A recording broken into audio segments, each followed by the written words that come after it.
I think we've known for a while now that in the United States, the NFL is the king.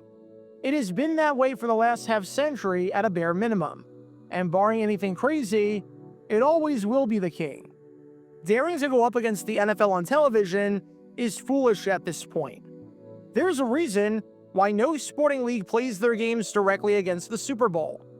There's a reason why the NBA refuses to play games nowadays on Conference Championship Sunday, unless the games are being held in cities that do not have NFL teams. The NFL has successfully cannibalized the sporting market in America, especially during the playoffs. And if there's a conflict that comes up and the choice has to be made between the NFL and whatever that second option is, the NFL is going to win 10 times out of 10. It has literally gotten to the point where networks, even if they could probably get halfway decent ratings, all things considered, will refuse to air expensive counter-programming against the NFL if said counter-programming is likely to overlap with the football-watching and sports-loving audience. And we have a prime example of that today, because this game right here is the battle between the Orlando Magic and the Toronto Raptors. On paper, heading into the 2001-02 season, this was supposed to be a fantastic game. The Magic and Raptors were both playoff teams the previous year, and you had two of the greatest and most exciting players in the league going at it against each other, with future Hall of Famer Tracy McGrady of the Orlando Magic going up against future Hall of Famer Vince Carter of the Toronto Raptors. This was going to be a big game that the NBA was planning on being appointment television. Instead, the game wasn't even televised in the United States. It went from the big, over-the-air network of NBC to not even televised in the blink of an eye. And the reason for that? Well, let's just say the NFL rules all. And any Raptors fans in the United States who wanted to watch their team play were straight out of luck for this game right here. Because this is the story behind the drama between the NFL and the Toronto Raptors, and how the NFL screwed the Raptors over and out of a marquee national game. Make sure you hit that like button down below, subscribe, and turn on the notification bell so you don't miss a single video that we post on the channel, because we post every single day on here about the weird and the wacky history of the NFL, with stories like this one that you may not have heard of before. So if you like that sort of stuff and want to learn more and join this community, then this is definitely the place for you. Thanks in advance for liking and subscribing and for helping us out as we try and grow this place. And with that in mind, let's talk about the Raptors going extinct from American television. Before I talk about the conflict that caused this, we need some context to understand what the original game plan was. It's January 27th, 2002, and we find ourselves at the Air Canada Centre for this battle between the Orlando Magic and the Toronto Raptors, in a game which, spoiler alert, the Raptors would end up winning by a final score of 106-97, jumping out to an early 34-16 lead in the first quarter and never looking back. If you wanted to see Tracy McGrady and Vince Carter go at it, you got that, with Carter posting 32 points and McGrady posting 27. However, what happened during this game right here on the floor isn't all that relevant. What is relevant is the date of this game, January 27th. During the summer of 2001, we all thought that January 27th would be Super Bowl Sunday, and we all thought that this would be the day that the NFL would crown a champion. You might be saying to yourself, why would the NBA possibly schedule a game on NBC on Super Bowl Sunday? Well, that's simple. The game was supposed to be at noon. The NBA wasn't stupid when it came to this, and neither was NBC. They knew that going up against the big game was a death sentence. However, the Super Bowl wasn't going to be played until 6:30 Eastern or thereabout. You can learn more about the controversy behind the start time of that game by clicking the card in the upper right corner.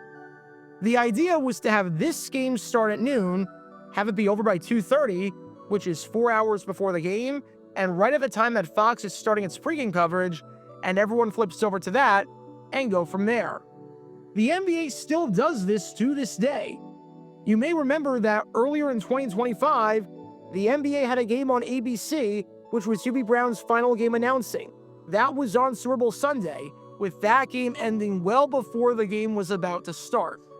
Have this battle between McGrady and Carter, and the Magic and the Raptors as the lead-in program of sorts, and before people flip over to Fox to watch the game, and hours upon hours of pregame coverage, have people watch some live sports on NBC, and go from there. Seems like a good and perfectly normal plan, right? Well, even the best laid plans of mice and men go awry. Because after the schedule for the NFL and the NBA was announced, something tragic would happen that would change life forever as we knew it, especially in the United States. Because on September 11th, 2001, the Twin Towers fell. A terrorist attack killed thousands of people, impacted the country forever as we know it, and put everything on hold for the moment. Life would never be the same. Obviously, at this point, there were bigger things than sports, as this was the safety and the security of the country at risk. But for the NFL, they knew that in the middle of their season, they couldn't play the games in the immediate aftermath of the attacks. It was physically impossible, not just from an emotional standpoint, especially after the flack they got for playing in the wake of the assassination of John F. Kennedy, which you can learn more about by clicking the card in the upper right corner, but from a practical standpoint as well. How can you reasonably get the stadium secure? How can you reasonably get 70,000 people to get in one confined area and not have it be a target for the terrorists, or even get those people to the game in the first place because they're fearing for their lives? Better yet, how can you get the teams to fly from one city to another if all the planes are grounded and nothing's happening in the airspace? You're not going to have a team driving from Jacksonville to Oakland. You can't have it happen. The NFL had to delay its season and come up with a solution for what to do going forward.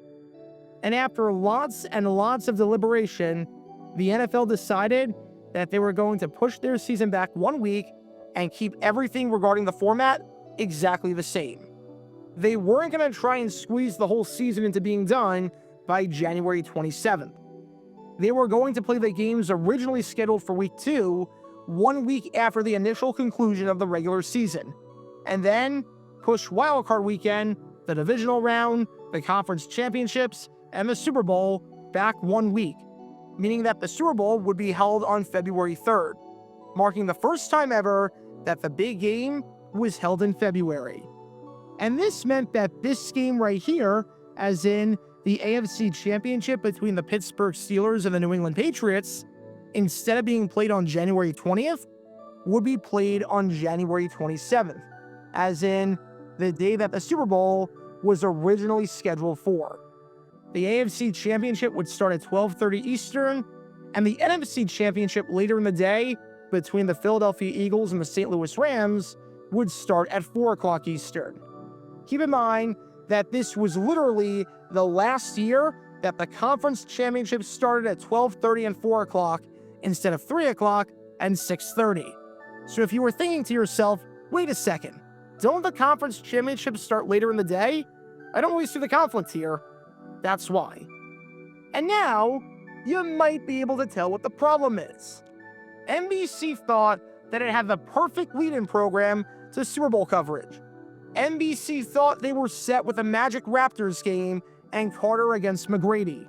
They weren't competing against the NFL.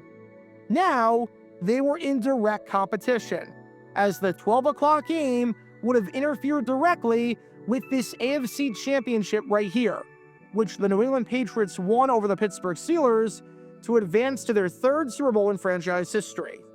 But okay, what's the big deal? NBC needs to air something at this time. They can't just go off the air completely. Plus, NBC doesn't have the rights to the NFL. They lost them to CBS after the 1997 season, which definitely hurt the network in more ways than one. You can still air the Raptors Magic game. It sucks that it's going up against the NFL, and it's not your fault or anything foreseeable by any means. You don't expect a terrorist attack to delay the season by a week and force your entire schedule to change. But you can still air that game. Well, this is where it gets interesting. Because NBC, in short, decided to wave the white flag. We all knew that the NFL was going to outdraw the NBA, and by a lot. If 100 people were watching a sporting event on their television set during this time, odds are 95% of them would have been watching the AFC Championship and this game right here. Even with no competition, NBC had taken an absolute beating when it came to the ratings for the NBA after Michael Jordan retired. During the 2001 season, as in the previous year, the ratings for the regular season were a 3, which was 12% below the previous year, which was already significantly lower than what it was before that. The 2000 NBA playoffs on NBC had the lowest ratings of all time. And then the 2001 playoffs came and said, hold my beer, because they drew 14% less than that. The NBA was in a massive decline, and NBC was bleeding money, and in all likelihood, would have lost money on airing that Raptors Magic game.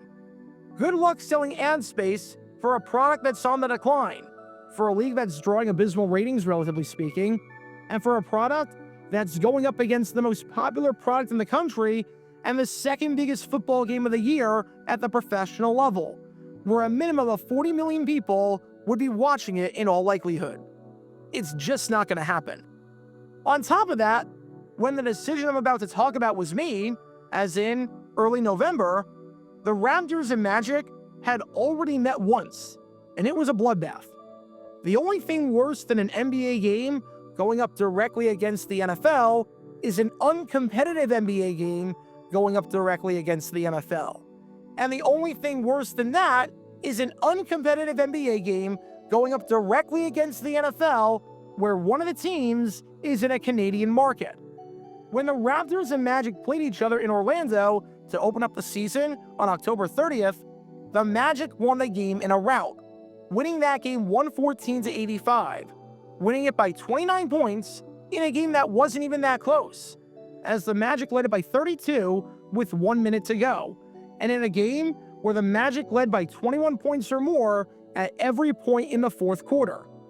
Obviously, a lot can change on a game-by-game basis. It's a long season. But you can see why NBC was hesitant here. Maybe if the first game was closer, and maybe if it came down to the wire, NBC might pull the trigger and decide to show the game. But when you combine all of the elements, from the declining ratings to the lack of American teams playing in the game, to the uncompetitive nature of the first battle, NBC, already bleeding money from its NBA deal, already struggling with sports after the failure of the XFL in 2001, and ready to go all in 1 month later on the 2002 Winter Olympics in Salt Lake City, decided to say after the NFL moved its season back 1 week, yeah, we're not doing this. With that, NBC conceded to the game that you've been watching this whole time, and decided not to televise the Raptors Magic game. Instead of being a nationally televised game, the game was not televised anywhere in the United States except locally in Orlando.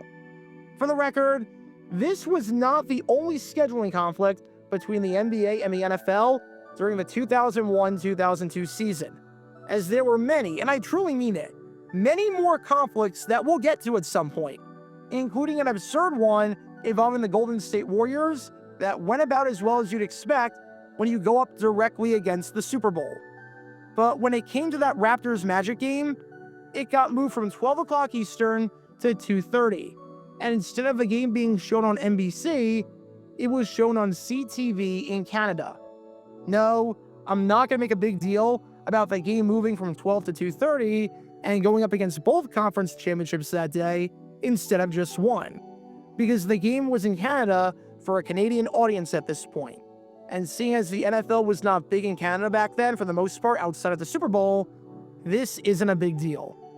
Bottom line, the Raptors got hosed out of a nationally televised game. Before the season started, NBC Sports spokesperson Kevin Sullivan said on the Raptors, "We work closely with the NBA to get the most attractive matchups. The Raptors had a great run in the playoffs and are an exciting team to watch." So much for that. This is one of those controversies where I can't really blame anyone.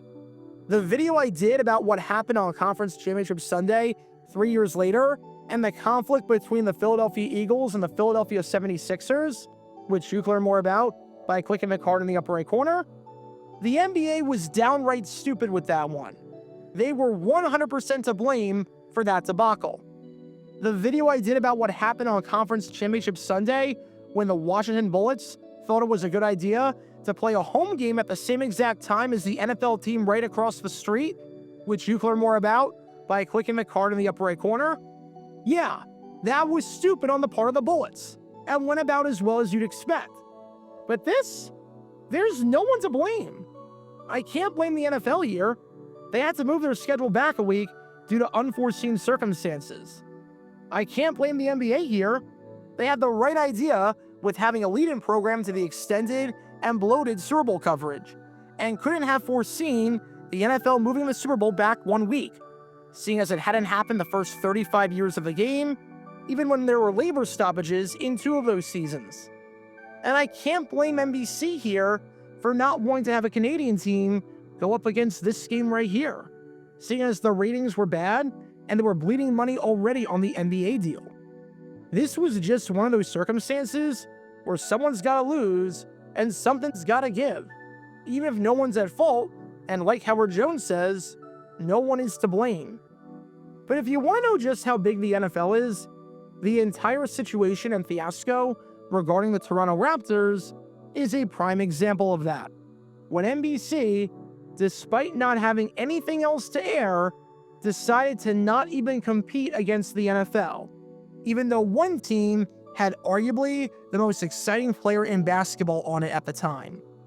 Because on this day in January of 2002, due to the AFC Championship taking place at the same time unexpectedly, NBC stood for no basketball coverage.